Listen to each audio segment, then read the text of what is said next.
Understanding those financial issues is really important. Family care services are arranged by a team that includes care managers, the member, and other participants. It helps if you know about the financial pressure that those care managers could be getting from their supervisors. If they are being told to cut services in order to save money, obviously it's going to have an impact on the member. The way you advocate for services in family care is by speaking the language that care managers use, and that means the family care outcomes. Everything in the family care system is built around a series of outcomes. These are 12 items that a member would say, this is important to me or this is less important to me, and those outcomes are then used to develop the member's plan. One example is the first one. I decide where and with whom I live. Obviously, that's going to be important to virtually everybody.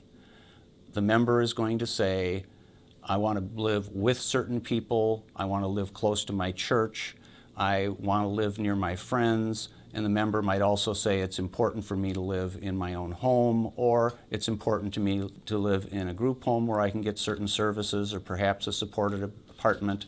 There are many variables, but they all come under the outcome, I decide where and with whom I live. Another good example is the third outcome. I work or do other activities that are important to me.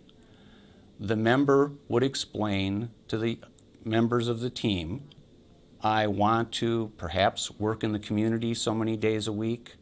I might want to go to various day activities for recreation or whatever.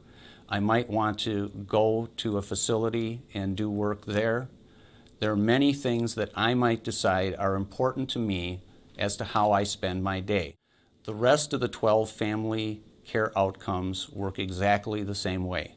The member uses that outcome to describe what it is that's important to them, and then this is used to make decisions about what services are actually going to be provided and paid for by the family care system.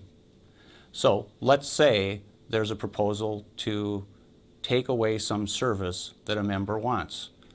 They were getting work services 5 days a week, and someone at the team says we could save money if we only did that 3 days a week. It isn't enough to just say, well, I want things to stay the way they are. You have to speak the language of family care, and the way you do that is by saying, one of the outcomes that's very important to me is that I work or do other activities that are important to me, and it's important to me that I do those every day. And so my plan and my needs require that that service is going to keep on just the way it is and not be cut just to save money. It's very important to understand the outcomes and use the outcomes. That's the language that the team uses to make very important decisions about what it is that the member is going to receive, and that's why everybody needs to learn them and use them.